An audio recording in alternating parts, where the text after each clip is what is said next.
Bonsoir les amis, alors j'espère que, je pense qu'on m'entend. Bonsoir les amis, bonne année. J'espère que vous avez passé d'agréables fêtes de fin d'année dans le contexte qui est le nôtre, pour peu qu'on puisse parler de bonnes fêtes. Mais comme dirait l'autre, avec mauvaise fortune, il faut faire bon cœur. Alors, on accueille nos amis qui sont là, Derrick Gold, que je n'ai pas vu depuis, Delwanda Delors, le frère, Geneviève Macapine, voilà, et tous les autres qui vont nous rejoindre par la suite. Voilà. Donc, alors, j'ai vu une observation, je ne sais pas si elle m'était destinée. Quelqu'un a dit qu'on combattait la dictature en Afrique et qu'on la soutenait ailleurs. Alors, je ne sais pas si cette pique m'était adressée. Si c'est le cas, c'est un malentendu. Le titre ne le dit pas, le titre du programme. On s'interroge sur le droit. Ceux qui m'écoutent, ceux qui me suivent depuis, il y a un peu plus d'une année, j'avais fait un direct sur les Blacks à l'époque. Et on nous annonçait que les Blacks accueillaient des nouveaux membres. Et je vous avais dit, et puis ceux de mes étudiants qui me suivent se rappellent de ça, je vous avais dit que si les États-Unis, à l'époque c'est Joe Biden qui était le président, je vous avais dit que si les États-Unis avaient le sentiment que, ou l'impression, que la position du dollar comme monnaie de référence du commerce international était affaiblie, ils allaient faire une guerre, y compris à la Chine, qui est leur cible. Quand ils s'en prennent à la Russie du temps de Joe Biden, en fait, ils visent la Chine. Il y a quelqu'un qui a écrit un excellent bouquin que je vais vous recommander la prochaine fois, où il parle de l'Eurasie. L'autre jour, lors de notre dernière conversation, je ne sais plus à quel propos nous avions évoqué les États-Unis, et j'ai beau parler de ce qu'on appelle le tenant de l'ordre mondial. Les États-Unis jouent ce rôle simplement depuis la fin de la Deuxième Guerre mondiale, en 1945. Donc, ça va faire 81 ans. C'est eux qui ont entraîné tout le monde dans l'OTAN, parce qu'à l'époque, nous étions dans le contexte de la guerre froide, le camp de l'Est, c'est-à-dire que tous les pays satellitaires de l'Union soviétique, qui comptait 15 États, c'était une fédération de 15 États, Russie compris, mais à cela, il fallait ajouter ce qu'on appelle les pays satellitaires, c'est-à-dire les pays du pacte de Varsovie, qui était la version communiste de l'OTAN, dont la chute du mur de Berlin est venue chambouler tout cela. Ça a eu des conséquences. Je pense que c'est à propos de Mobutu que je vous racontais cela, parce qu'il était le garant contre le communisme en Afrique centrale. Euh, le mur de Berlin tombé, les Américains ont procédé à deux changements. On va déplacer le curseur. L'homme fort des États-Unis n'est plus à Bagdad ou à Kinshasa. Il ne s'appelle plus Mobutu. On va, on va déplacer le curseur en Ouganda. L'homme fort des Américains sera en Ouganda, le président Yoweri Museveni. La deuxième chose que les Américains vont faire, c'est d'enlever aux Français le monopole, ce qu'on appelle le gendarme de l'Afrique. Parce que sous la guerre froide, on a procédé à une division de travail. Les Américains se battaient avec les Soviétiques et à la France, on a sous-traité la fonction du gendarme de l'Afrique. Mais une fois que le mur de Berlin est tombé, que le communisme s'est effondré, les États-Unis disent mais il n'y a plus de raison qu'on laisse à la France le monopole du gendarme de l'Afrique. Ça va arriver avec l'Inde. Ça va coûter cher à des gens comme Juvenal Habyarimana, président Hutu du Rwanda, Mobutu, etc. Beaucoup de gens vont tomber comme ça. Mais l'autre jour, c'est de ça que nous parlions. Mais vous voyez que ça revient dans l'actualité. Vous allez me dire, mais en quoi est-ce que ça concerne le Cameroun? Ça concerne le Cameroun parce que je vois hier des gens qui disent oh, Trump va venir enlever Biya. Quelqu'un m'avait posé la question parmi vous il y a un peu longtemps, juste après les élections, vous dites mais est-ce que les États-Unis vont intervenir au Cameroun? Je vous ai dit ils n'ont pas intérêt à le faire. Les États-Unis ne vont pas installer la démocratie, même pas au Cameroun. S'ils interviennent au Cameroun, ce que leurs intérêts sont menacés. C'est ce que je vous avais dit à l'époque. Parce que le Cameroun, en dehors de ses nombreuses ressources, sa position géographique est déterminante pour la paix, la préservation de la paix, la stabilité du monde. Ça ne veut pas dire qu'on le doive au régime de Biya. Le Cameroun est un pays à l'intersection du golfe de Guinée. Je vous ai fait plusieurs fois la métaphore. Il est un pays d'Afrique centrale, on dit un pays, mais adossé au géant de l'Afrique de l'Ouest qui est le Nigeria. Et fait frontière avec un pays qui s'appelle le Tchad, mais qui lui-même fait frontière avec un pays du Maghreb et un pays d'Afrique de l'Est qui est le Soudan, ce qu'on appelle des États pivots.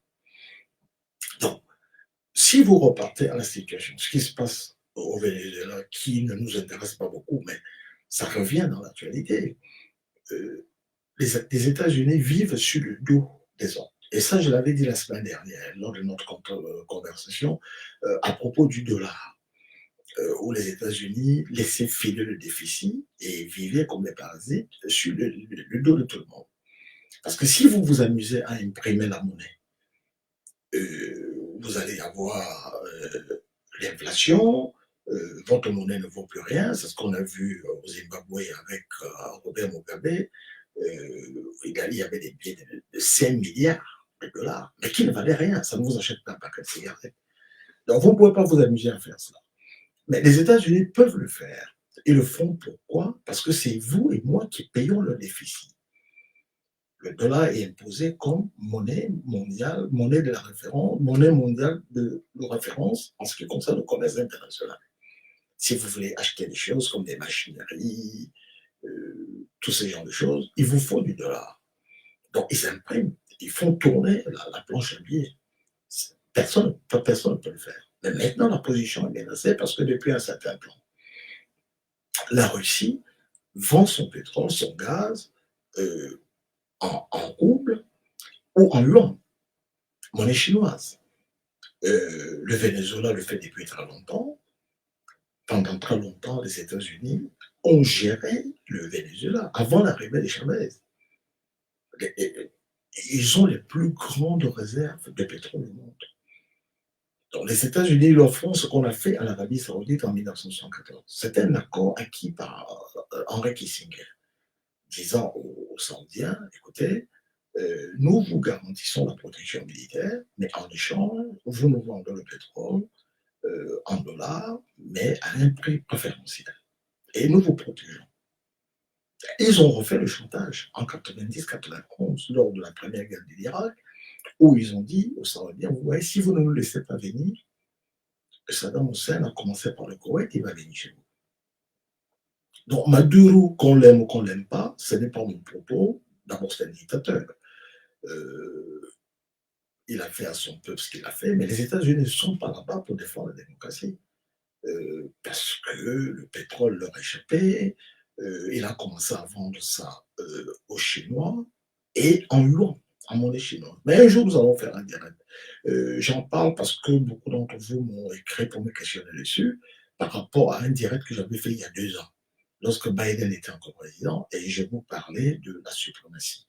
Et je vous parlais de la situation des BRICS, parce que quand on compte le PIB, produit intérieur brut, des pays du BRICS, il dépasse la moitié du PIB de la planète.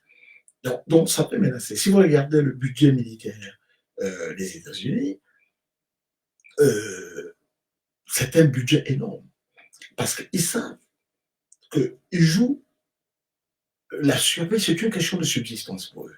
Je vous parlais du célèbre bouquin qui parle de l'échiquier, où on parlait de l'Eurasie, c'est-à-dire l'Europe et l'Asie. On dit le prochain acteur, euh, le prochain grand acteur de l'ordre mondial viendra de là. Certes, la Russie est en partie en Asie, mais elle a un pied sur l'Europe. Une infime partie de son territoire fait partie de l'Europe géographiquement. Et vous avez la Chine. Pendant longtemps, les Américains ont réussi à faire que les Chinois et les Russes étaient des ennemis. D'ailleurs, le mot Russie en chinois veut dire le pays de la faim. Donc pendant longtemps, ils se regardaient en chien de faïence. Mais ils s'entendent maintenant. Et ce serait les Américains ne veulent pas. Parce qu'une alliance Russie-Chine, d'abord que la Chine à elle seule peut bien se défendre. Donc si, et comme je le disais il y a 2 ans, ils ont l'impression, ils ont le sentiment que le dollar est menacé, ils vont faire la guerre. Parce que si il y a une monnaie qui remplace la suprématie du dollar, ça en est fini pour eux. Parce qu'ils vivent sur le dos des gens. Ce n'est pas la première fois que les États-Unis vont enlever un chef d'État. Ils l'ont fait en 90. C'était George Bush père. C'était au Panama. Ils ont enlevé le général Noriega pour des bisbilles sur le canal de Panama, je pense. Donc, rien n'a changé. Je vous ai souvent parlé de la doctrine Monroe, du nom du 5e président des États-Unis, James Monroe. Et lui, il est parti, parce qu'il ne faut jamais oublier que les États-Unis sont une ancienne colonie. Ils ont obtenu leur guerre d'indépendance en se battant contre la Grande-Bretagne. Et je vous ai aussi parlé du président Wilson, pour le cas du Cameroun, qui, on avait dit, on ne veut plus de colonie. Le Cameroun est un territoire international, ancien protectorat, etc. Donc, ensuite, on a la doctrine Monroe. La doctrine Monroe consistait à dire, nous, les Américains, nous faisons l'isolationnisme. Mais tous les pays d'Amérique latine sont nos greniers. Je vous fais la métaphore avec le Cameroun. Les Douala se sont fâchés avec les Allemands. Pourquoi? Parce que les Allemands n'ont pas respecté les accords germano-douala. Les accords disaient, c'est pour ça que je vous dis souvent que le Cameroun n'était pas un protectorat, c'était une colonie. Mais on a mis ça pour calmer les gens. Parce qu'un protectorat, c'est le indirect rule. Mais le Cameroun, sous l'Allemagne, a été colonisé, a été administré comme une colonie. Ces Allemands ont signé des accords de protectorat, certes, mais ils ne les ont jamais respectés. Ils ont administré le Cameroun comme une colonie. Pourquoi est-ce que je fais le parallèle avec ce qui se passe aux États-Unis sous Monroe? Parce que font faire les Allemands? Ils doivent signer des accords avec eux. L'Allemagne ne doit pas aller à l'intérieur du pays, ce qu'on appelle l'interland, parce que tous ces endroits, ce sont des arrières greniers des Douala. En Douala, on appelle ça le Bikondo ou le Moala. C'est une des pommes de discorde qui va opposer les Douala aux Bamileke en Consamba, où les Douala faisaient beaucoup d'argent. Mais un jour, on fera un direct très distinct et détaillé dessus. Donc, ce qui était l'arrière-pays où les Douala avaient le monopole d'intermédiaire, les Allemands vont briser cela. Ils vont aller à l'intérieur, ils vont faire la guerre à tout le monde, sauf au Bamon. Les États-Unis sont dans le même cas d'espèce, c'est-à-dire que leur première sortie de leur territoire, c'est après la Première Guerre mondiale. Ils vont chasser les Espagnols à Cuba, ils vont aux Philippines les chasser également, et reviennent chez eux, c'est barricadé. On avait dû apprendre ça en classe de troisième, l'isolationnisme. Non. Mais ils imposent des choses. La doctrine Monroe, la fameuse doctrine Monroe. Et c'est ce que Donald Trump veut ressusciter. C'est-à-dire que c'est son arrière-cour. Mais si vous étudiez, vous faites le parallèle, c'est le raisonnement que tient Poutine par rapport à l'Ukraine. Il dit, faites vos deals ailleurs, mais ne venez pas dans mon arrière-cour, commencez à amener les gens, etc. Ceux les plus jeunes qui ont un peu de mémoire, qui s'intéressent à ces questions, il y avait eu la crise des missiles à Cuba. De l'époque du président Kennedy, et puis en Union soviétique, il y avait Nikita Khrouchtchev, l'homme qui a fait cadeau de, comment vous appelez ça, la Crimée à la Russie pour le 300e anniversaire de l'Union. On en parlera si ça vous intéresse une autre fois. Donc, c'est Khrouchtchev qui était aux affaires. Donc, il y a eu la crise des missiles, on a mis les missiles à Cuba, juste en face des États-Unis. Et Kennedy lui avait dit, vous n'enlevez pas ça, c'est la guerre.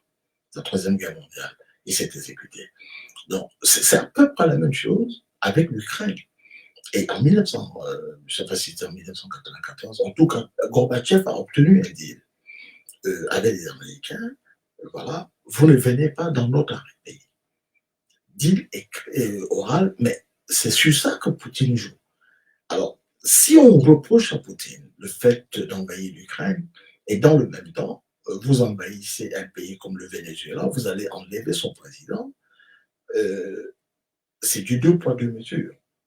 Vous qui m'avez écrit au sujet du droit international, j'en parlais lors de notre dernière conversation, en vous indiquant que toutes les institutions que vous voyez sont nées dans la foulée de l'émergence des États-Unis d'Amérique comme le tenant du nouvel ordre mondial. Donc quand vous entendez l'ONU, ce sont des histoires, c'est un décor. De Gaulle appelait ça le machin. Parce que si je prenais un exemple simple, les États-Unis veulent aller bombarder Kadhafi. Nous sommes en 1986.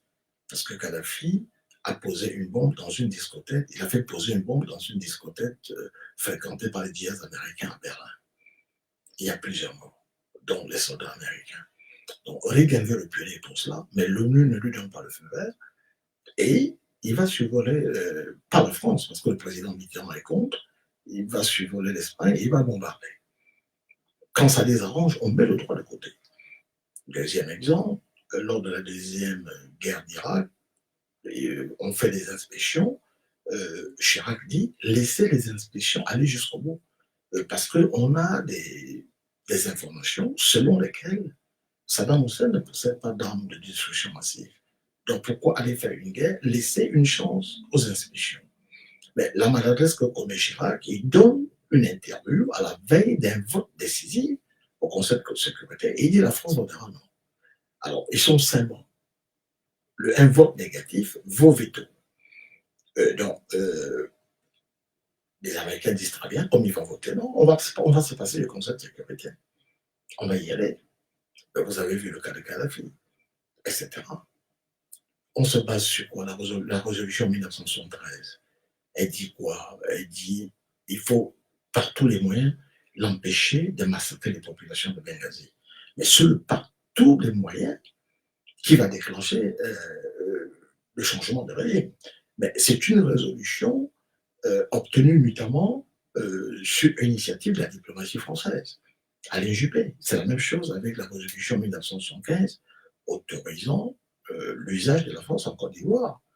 Et c'est ça qui a valu au président Gbagbo d'être déchu. Dans le droit international, pour ceux qui m'ont écrit, il se pratique à géométrie variante. Mais en général, si vous lisez Thomas Hobbes, euh, le droit, c'est pour le faire. C'est pas pour le fort. Le droit, c'est pour tempérer le fait. Mais le fait, pour profiter du droit, doit donner, euh, doit tenir compte du rapport de force. C'est le titre de notre conversation. Il faut tenir compte du rapport de force. Et c'est pour ça, nous les combattants, ça nous intéresse. Et c'est ce que je vous ai dit.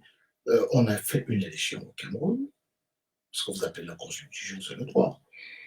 Euh, mais il y a quelqu'un qui dit, j'ai perdu, mais je reste quand même. Parce que je suis le plus fort. Alors nous, nous disons, nous avons épuisé la voie légale et nous allons vous opposer une force. Si elle n'est pas supérieure, elle est au moins équivalente à la vôtre. C'est la force qui va nous départager. Je vous ai souvent parlé de l'officier prussien Clausewitz, auteur de la guerre. Je dis bien de la guerre, il ne faut pas confondre avec l'art de la guerre, qui est un ouvrage écrit 6 siècles avant Jésus-Christ par un Chinois du nom de Sun Tzu.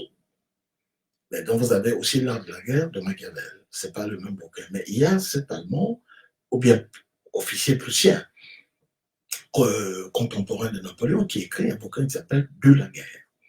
C'est à lui qu'on doit la fameuse maxime selon laquelle la guerre est la continuation de la politique par d'autres moyens.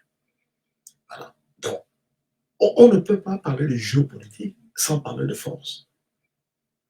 Parce que quand le dialogue a échoué, c'est la force qui intervient. Parce que la force, l'usage de la force, c'est une autre façon de dialoguer. Jusqu'à ce que chacun reconnaisse la place qui est la sienne.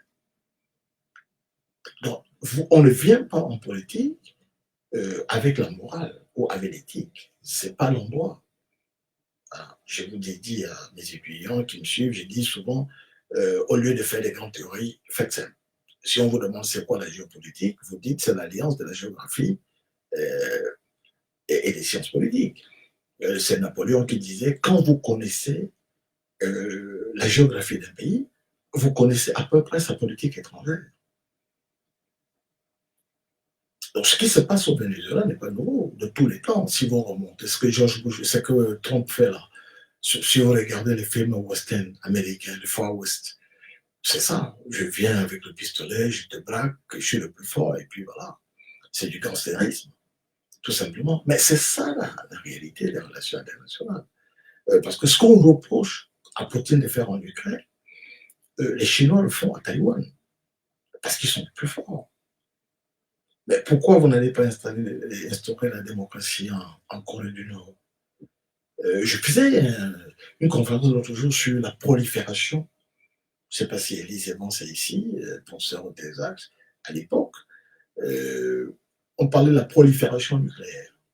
Alors, la prolifération nucléaire, c'est-à-dire c'est le fait pour tout le monde en avoir, multiplication, la banalisation, si vous voulez. Vous avez des États comme, si vous regardez en géopolitique stricte, vous avez des États comme l'Inde et le Pakistan.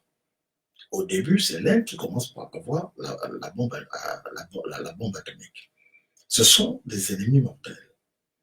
Parce qu'en 40, il y a eu une guerre entre eux, ce qu'on appelle les Great India.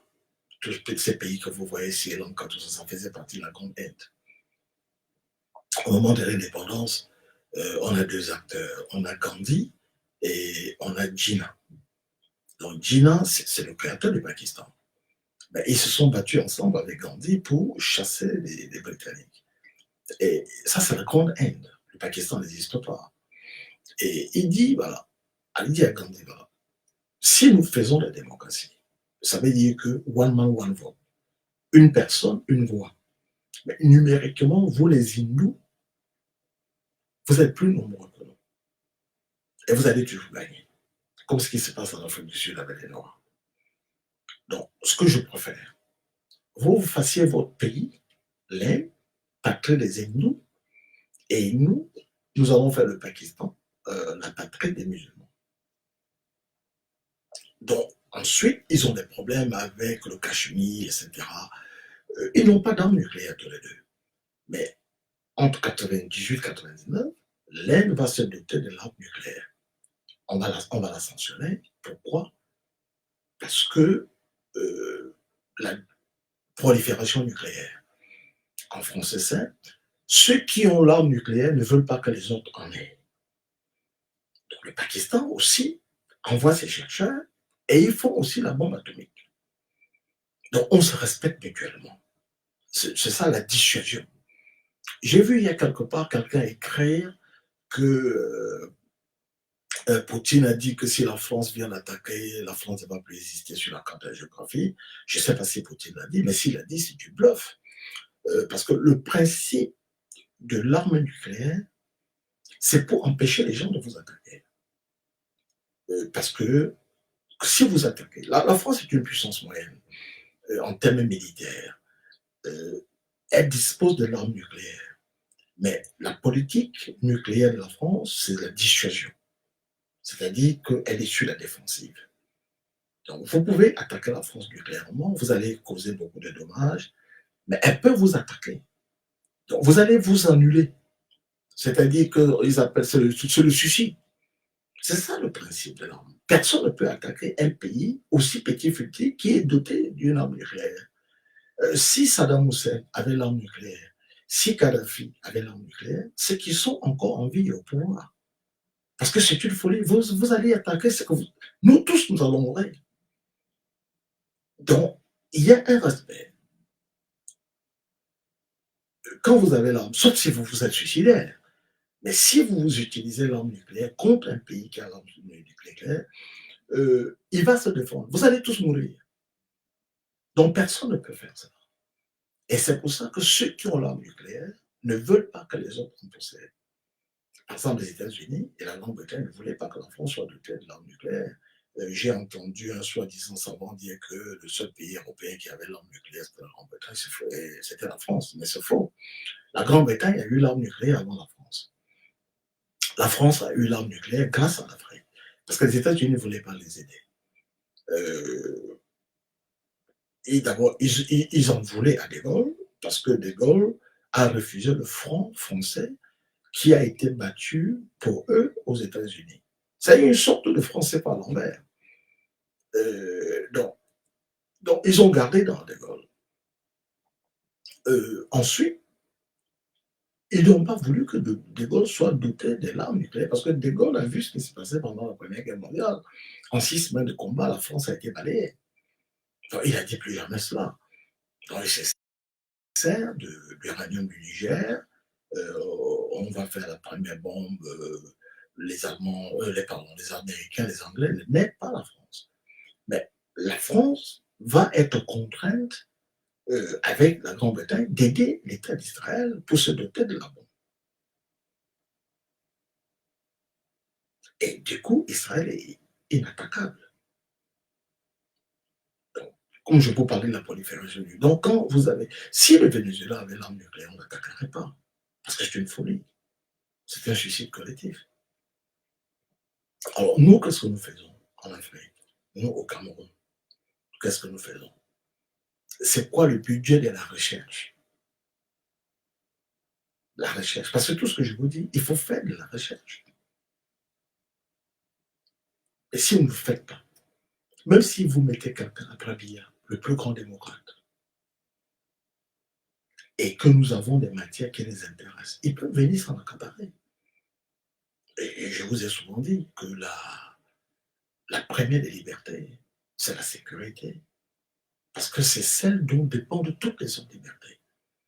Si vous n'avez pas la sécurité, vous ne pouvez pas jouir de votre liberté. Vous ne pouvez pas jouir de votre liberté. Quelqu'un peut venir, m'arrache ma casquette. Il me prend mes lunettes, mais parce qu'il est plus fort que moi. Donc, sans la sécurité, vous ne pouvez pas jouir de votre droit d'aller et de venir sans être détroussé, dépossédé. Quelqu'un vient et vous chasse de votre maison. C'est le monde animal. Mais il faut se doter. Parce que le droit sans la force, c'est rien du tout. La force sans le droit, c'est la barbarie. Mais il faut se doter de tout cela. Mais au Cameroun, qu'est-ce que nous faisons? Nous passons le temps. Si vous voyez le budget, la sécurité, on tire sur les jeunes qui sont l'avenir du pays. C'est eux l'avenir du pays. Monsieur Biya, lui seul sait quel âge il a, mais l'avenir ne se conjugue pas avec lui. Mais ces jeunes qu'on est en train d'arrêter, on met en prison, on torture, c'est eux l'avenir du Cameroun. Dans 20 ans, dans 40 ans, eux, ils seront encore là. Mais le projet immédiat de ce qui tient le gouvernement au Cameroun, c'est de mater les gens, d'empêcher les gens, parce que ils ne veulent pas que euh, leurs enfants à eux cessent de reproduire ce qu'ils sont ou ce qu'ils ont été. Il y a Giovanni Djokou qui me demande, bonne année d'abord, que le Cameroun devra se doter d'une initiation pour protéger ses souveraineté. Mais bien sûr, vous posez une question rhétorique à laquelle vous avez la réponse. Bien sûr, mais pour cela, il faut organiser. Nous avons des savants à l'étranger, nous avons des ingénieurs, nous avons des techniciens, nous avons tous ces gens-là.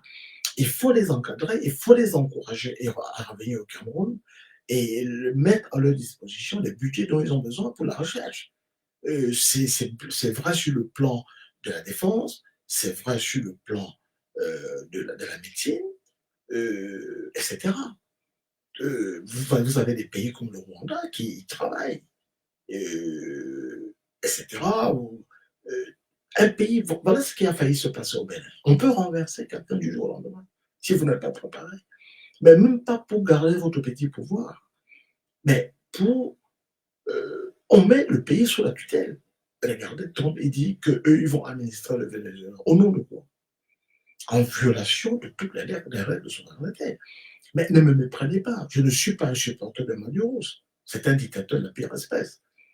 Mais ça ne donne pas le droit à quelqu'un de venir enlever un chef d'État et de l'amener. Moi, je déteste le régime de Paul Biya.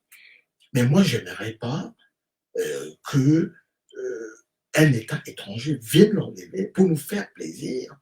Je me sentirais humilié. Et c'est le même débat que nous avons avec les lions indomptables. Si vous critiquez Samuel Eto'o, vous n'avez pas le droit de supporter les lions indomptables. Mais les lions indomptables ne lui appartiennent pas. Il n'était même pas né. L'Africa Foot existait depuis 1960. Mais avant l'Africa Foot, il y avait quelque chose qui s'appelait la Ligue camerounaise de football. Le premier qui a été là-bas, c'était Amos Nganko. Et à partir de 1960, on a eu Adamou Ndamjoya. Je dis Adamou Ndamjoya, Ibrahim Bongo Njoya. Il est resté là de 1960 à 1964. Les Lions indomptables n'appartiennent à personne. Ils sont nés dans un contexte très particulier. Le nom qu'ils portent, c'est une suggestion de Madame Aïdjo à son mari et qui en a soufflé l'idée à Samuel Kenyembok, qui était le ministre de l'Éducation, ministre de la Jeunesse et des Sports. C'est un roi baleine, c'est un chef baleine. Il a été arrêté par les Allemands. Les Allemands sont venus l'arrêter chez lui. Et en partant, il a dit en partant à sa femme, en dormant ce soir, laisse la porte ouverte, je reviendrai. On l'amène à Douala, à Bonanjo, chez les Allemands. On le met en cellule. Et à un moment, on lui demande, bon, qu'est-ce que vous voulez manger? Il dit, je vais manger la tête d'un humain. Ils sont allés dire ça à leur chef. Il dit, mais quoi? Donc, pendant qu'ils ont voulu refermer la porte, il s'est transformé en lion noir. Et il a pris fuite. On tirait dessus, etc. Il est rentré chez lui. La porte était fermée. La femme avait fermé la porte parce qu'elle était de connivence avec les Allemands. Donc, c'est cette histoire que quelqu'un a racontée à Mme Aïdjo. Et elle a dit, voilà, est-ce qu'on peut appeler notre équipe les Lions indomptables? Donc, les Lions indomptables, Aïdjo les voulait comme ciment de l'unité nationale. Parce qu'il avait dit, nous sommes des États jeunes. On ne peut pas commencer le multipartisme parce que les gens ne vont pas comprendre. Les gens vont penser que c'est tribalisme. Parce qu'il fallait voir les partis qui existaient à l'époque. Il y avait des partis dans le sud, là-bas tout le monde était étonné dans le parti, etc. Il y avait un parti qui s'appelait les Paysans libérés de l'Ouest, celui de Mathias Ndjumesi, etc. Donc, Dieu avait dit, nous sommes un État jeune. On ne connaît pas ces questions. Nous sommes dans un parti unifié et nous faisons des propositions dans le cadre de ce parti. Et un jour viendra où les Camerounais auront la maturité. Mais le football, c'était le dénominateur commun. Même aujourd'hui, quand les Lions en ont pas joué, c'est le seul moment où on ne parle pas de tribalisme. Le football a toujours été un instrument politique et d'unité nationale. Si vous prenez une équipe comme le Dynamo de Douala, qui existe depuis 1948 et qui a vu le jour au même moment que l'UPC, Oumiobe avait voulu la Dynamo comme le pendant sportif de la politique. Il avait dit, ne laissez pas les jeunes être oisifs. Parce qu'un jeune oisif, il commence à penser à des mauvaises choses, etc. Et le football, moi je supportais la Dynamo de Douala, sans être un bassin, parce que les gens ont dit, oh la Dynamo. Non, la Dynamo n'avait pas été voulue comme une équipe bassin. Et là-dedans, nous chantions des slogans politiques en langue bassin. Etc. Des choses bona bomba du peuple, bona tengala peuple. Donc, dans toutes les familles, il y avait les supporters des Dynamo. Mais vous venez avec une mentalité où les lions indomptables ne sont pas là pour protéger quelqu'un. Je ne veux pas souhaiter combattre les lions indomptables parce que je n'aime pas la gestion de Samuel Eto'o. Ce n'est pas son équipe. Ce n'est pas AS Babimbi. Voilà, ce sont les lions indomptables du Cameroun. Et ils vont survivre à tout le monde. Oh, on a eu des générations. Vous avez vu les Emmanuel Koundé sont partis, les Mbida Aronte sont partis, les Aoudou Ibrahim, les Mbom Frem. Il y avait un garçon formidable qui venait de l'Union de Douala, Enamé, le plus grand latéral du Cameroun de tous les temps. Donc, c'est ça les lions indomptables. Ils viennent, ils vont, les hommes passent, mais les lions restent éternels. À l'image du Cameroun, on a eu le premier homme d'État qu'on a eu au Cameroun, c'est André Marambida. Nous lui devons le drapeau, nous lui devons l'hymne national, nous lui devons la division administrative du Cameroun en province. Et il est parti. Aïdjo est venu, il a fait ce qu'il a fait. Biya, il y a l'internet de Biya, il partira un jour. Mais ils n'emporteront pas le Cameroun dans la tombe. Donc, je ne vais pas souhaiter que Donald Trump vienne au Cameroun enlever le président camerounais, fut-il un dictateur, pour que j'ai raison. C'est à nous de le faire. Mais quand vous laissez quelqu'un venir dans votre maison pour battre votre femme et vos enfants, mais vous n'êtes plus un père de famille. Donc nous, au Cameroun, on ne fait pas de ça. Je ne vais pas dire que oui, parce que je n'aime pas le régime de M. Biya, un étranger va venir, le prendre. Ça va nous humilier tous. Parce que les hommes sont passagers. Vous avez quelqu'un qui incarne une fonction. Ce n'est pas lui que vous respectez la fonction qu'il incarne pour votre pays. Parce que si vous dites, je n'aime pas ce type, c'est un dictateur, et que un dictateur mental comme Donald Trump peut venir l'enlever pour nous donner raison, mais demain, quelqu'un d'autre vous fera la même chose. Parce qu'on n'aura pas respecté la fonction. Donc, il faut distinguer les choses. Et il ne faut pas, c'est ce que Mandela disait. Mandela disait aux Noirs, écoutez, je ne suis pas venu pour qu'on chasse les Blancs. Ces Blancs vivent là depuis plusieurs générations. Ce sont les Africains maintenant. Mais tout ce que nous voulons, c'est que nous vivons de façon équitable. Donc nous n'allons pas refaire aux Blancs ce qu'ils nous ont fait. Et c'est ce que nous disons, si nous arrivons aux affaires, parce que nous le ferons inéluctablement, si ce n'est pas nous, ça sera quelqu'un d'autre, ce n'est pas pour faire des règlements de compte.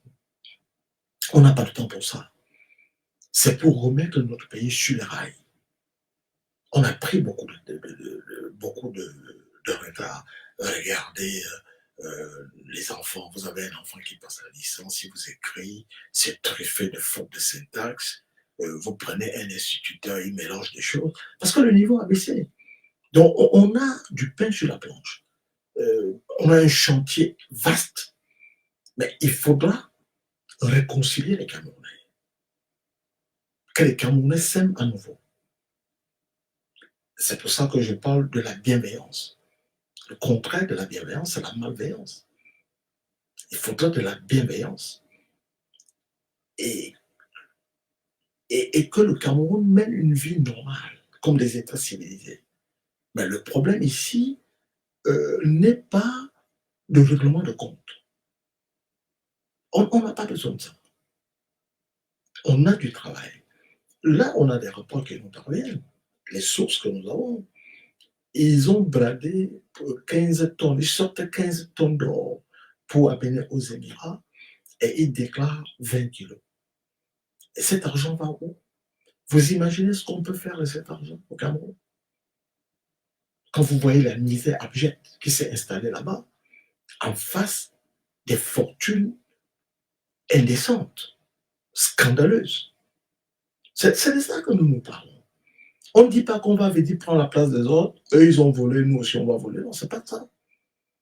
Il y a un grand chantier, la réconciliation. La réconciliation. Alain Canceres, on ne peut pas vous répondre. Vous nous posez des questions stratégiques. On accueille une de la combattante Mimi Laure depuis le Canada.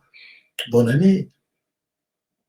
Mimi Laure, en passant, c'est mon anniversaire aujourd'hui. Non, non, non, voilà. Non, Alain Carceres, les choses se précisent. Parce que chaque fois, vous demandez, oui, non, des choses se font. On vous a dit ça. On ne va pas le répéter tout le temps. Moins on en dit, mieux ça vaut stratégiquement. Mais quand je prends la parole, c'est pour vous dire, les amis, euh, nous vous avons fait une promesse. Nous avons tenu des engagements. Nous vous avons fait des contributions. Ce n'est pas vain tout ça. Ça répond à une certaine logique. Voilà. Euh, il faudra qu'on rentre au Cameroun. Et ça va se faire. C'est tout ce que je peux vous dire. Mais je vous dis encore que si vous avez de la famille à Yaoundé et à Douala, si leur présence ne sont pas indispensables, il faudra qu'ils puissent s'en absenter pendant un certain temps. Voilà. Nous avons tout essayé, mais la seule façon de dégager ces gens, c'est de leur opposer un rapport de force, au moins équivalent à celui qu'ils imposent au peuple camerounais. Mais pour l'essentiel, ne vous trompez pas de combat. Nous avons une clique de malfaiteurs qui ont pris notre pays en otage. Le peuple les a limogés, le peuple leur a signifié qu'ils n'en voulaient plus, mais comme ils ont des armes, ils n'en font qu'à leur oreille. On va se mesurer. Alain Canceres, ça ne va pas durer. Voilà. Donc, nous sommes là-dedans, en plein. Donc, un peu de patience, les amis. Les choses se font en votre nom et pour l'intérêt de notre pays. Donc, ne plongez pas dans la tentation du tribalisme pour dire oui, ce sont les bêtises, ce sont ceci. Nous sommes tous logés à la même enseigne. Nous avons affaire à une association de malfaiteurs, indépendamment de leur appartenance ethnique. C'est ça. Donc, ne tombez pas dans le piège qui nous tend pour dire voilà, sans nous, ils vont vous faire ceci et cela. Alors, j'ai reçu du courrier, ça fait quelques semaines, au sujet d'une question, mandat d'arrêt des personnalités au Cameroun. Euh, L'Union européenne ne peut pas émettre de mandat d'arrêt vis-à-vis des gens qui vivent au Cameroun.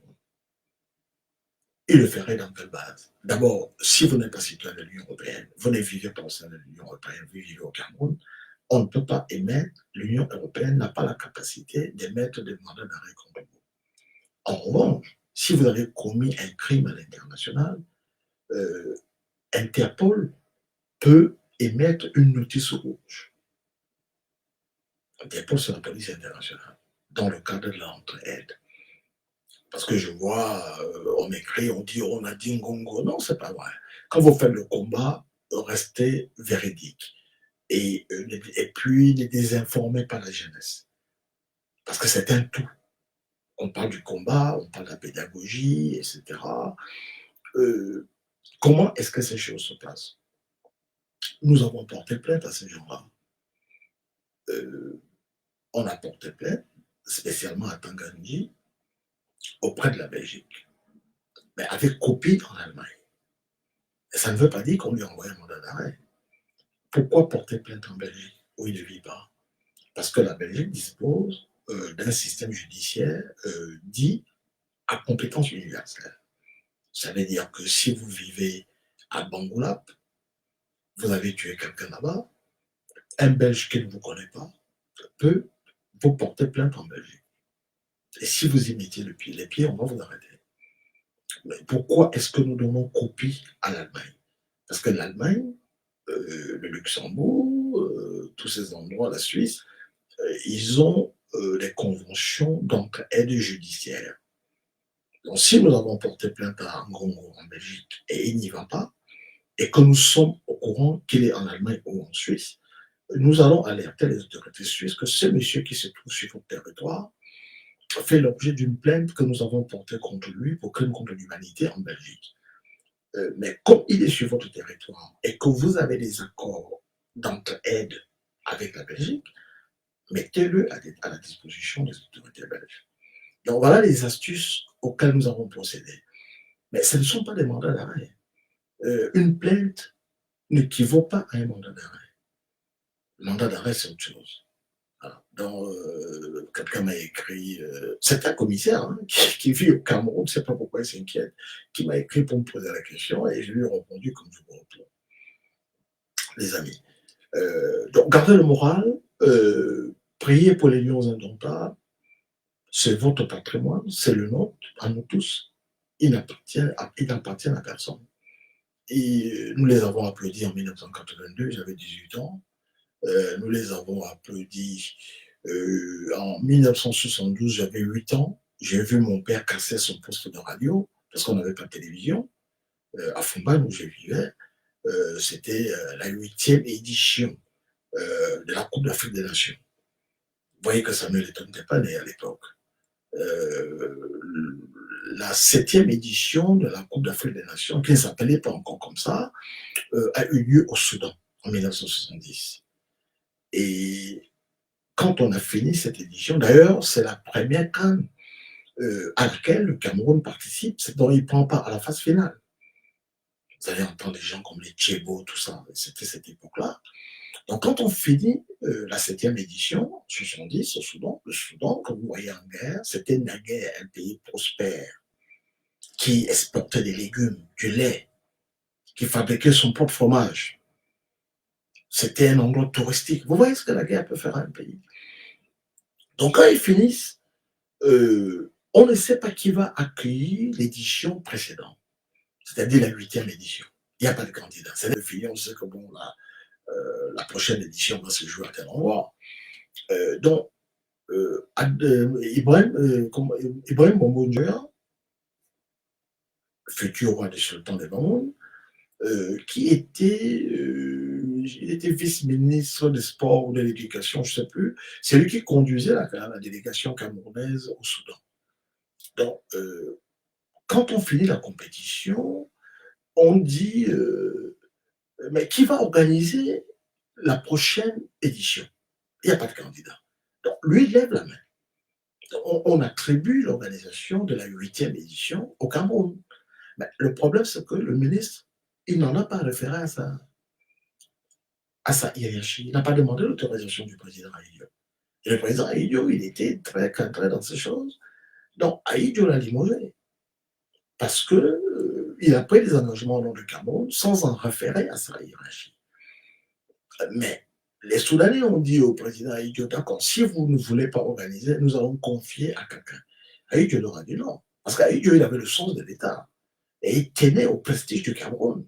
quand le Cameroun avait donné sa parole, il fallait qu'on la respecte, quelles que soient les circonstances. Donc, il avait dit non, il s'est engagé au nom du Cameroun, donc nous allons organiser. En 1972, c'est une année compliquée parce que le Cameroun n'a pas d'argent. Le dernier chef historique de l'UPC a été tué une année avant, Ernest Ouandi, 15 janvier 1971 à Bafoussam. Mais l'État du Cameroun s'est battu, etc. Donc, on n'avait pas beaucoup d'argent. L'année d'avant, on avait organisé des jeux, je ne sais pas si c'était la francophonie ou quelque chose. Ils ont fait un hôtel, je crois, c'était le Vélodrome, l'hippodrome, voilà, le seul stade qu'on avait. C'est comme ça qu'on commence à construire les stades à la va-vite. Le stade Amadou Ahidjo à Yaoundé va naître à cette faveur. Celui de la réunification à Douala va aussi naître dans ce contexte. On va commencer à construire les hôtels, etc. Donc, on fait tout. Bon, le Cameroun va aller jusqu'en demi-finale. Je vous ai dit, j'ai vu mon père casser son poste de radio sur le goudron. Il y a eu des divorces. Il y a des hommes qui ont répudié leurs femmes, qui se moquaient des lions. Voilà. Donc, les lions indomptables, c'est notre patrimoine. Il n'y a pas de honte à les supporter. Ils n'ont pas de visage. C'est une équipe intemporelle. Voilà. Vous voyez bien que quand ils portent le maillot, on ne les reconnaît plus. Il y a une transfiguration. Voilà. Donc, c'est le patrimoine des Camerounais. Donc, n'ayez pas honte de les supporter. Même si on vous traite des hiboux, c'est votre équipe. Voilà. C'est l'emblème du Cameroun. Vous allez partout, on connaît les lions indomptables du Cameroun. Nous, on les a supportés en 84, à Abidjan, j'avais 20 ans. On les a supportés ensuite. J'étais en Égypte en 86. Je me rappelle du président Moubarak. Lorsque Thomas Nkono arrête le penalty, il arrête la tête, le président égyptien. On a vu les lions partout. Dans les lions, c'est les lions. C'est le patrimoine du Cameroun. Supportez-les. Ce sont vos représentants. Donc, on ne va jamais tirer sur les lions parce qu'on veut avoir raison sur la politique. C'est irresponsable de souhaiter la défaite des lions parce qu'on veut marquer des scores. Pas du tout. Samuel Eto'o, on a critiqué sa gestion. Mais s'il a compris, en prenant de la distance, en laissant l'espace aux garçons, il n'y arrive pas la mort. Lui aussi, il a rendu les services aux lions indomptables. Alors, il a placé le nom du Cameroun un peu plus haut sur la carte. Donc, il faut lui reconnaître cela. Nous sommes en famille, on peut se quereller. Mais quand vous reprochez à quelqu'un quelque chose et qu'il a compris, et de la plus belle manière, mais, faites chaque amende honorable. Dites-lui, moi je lui ai écrit, pour lui dire que c'est bien ce qu'il a fait. Voilà. Quand vous critiquez quelqu'un, c'est pour que ça change. Et s'il change, prenez-en acte. Parce que c'est comme ça qu'on va construire le pays. On ne va pas construire le pays en disant on veut la mort de Samuel Eto'o parce qu'il ne pense pas comme nous. On l'a critiqué sur le plan de sa gestion et il semble avoir compris. Et vous ne le voyez plus aller dans les vestiaires, il reste à distance respectable. Et c'est comme ça qu'on aura le Cameroun demain. Voilà. Vous refaites des reproches à quelqu'un de façon proportionnelle à ce qu'il a fait, etc. Les amis, je vous aime bien. Bonne année. Je vous souhaite un excellent début d'année. Et si vous avez des membres de famille dans les hôpitaux, dans les prisons, si vous avez perdu des êtres chers, nous avons une pensée pour eux.